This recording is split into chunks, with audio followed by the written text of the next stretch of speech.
ফিতরা আমরা খাবার দিয়েই দিতে হবে নাকি টাকা দিলে আদায় হবে, এটা নিয়ে মতপার্থক্য প্রতি বছর আসলে আমরা শুনি।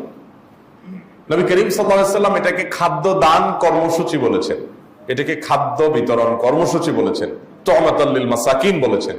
এটা খাদ্য বিতরণ কর্মসূচি। সেই হিসাবে আপনি যদি সরাসরি খাদ্য দেন আর তাতে যদি গরিবের উপকার হয় তো আলহামদুলিল্লাহ, সেটা সরাসরি হাদিসের উপর আমল হলো। তবে খাদ্য না দিয়ে আপনি যদি খাদ্য কেনার টাকা দিয়ে দেন, যেহেতু খাদ্যের মধ্যে বিভিন্ন আইটেম আছে, বিভিন্ন নিড আছে, সে তার প্রয়োজনীয় জিনিসটা কিনে নিতে পারবে।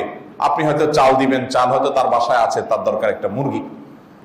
আপনি হয়তো তাকে চাল দিবেন, তার বাসায় হয়তো চাল আছে, তার দরকার হলো অন্য কোনো কিছু, তেল। তাহলে সেক্ষেত্রে টাকা দিলে তার প্রয়োজনীয় খাদ্যটা যেন সে কিনে নিতে পারে, খাদ্যের মূল্যটা দিয়ে দিলে তিনি যেন কিনতে পারে প্রয়োজনীয় খাদ্যটা, এটাতেও ফিতরা আদায় হবে।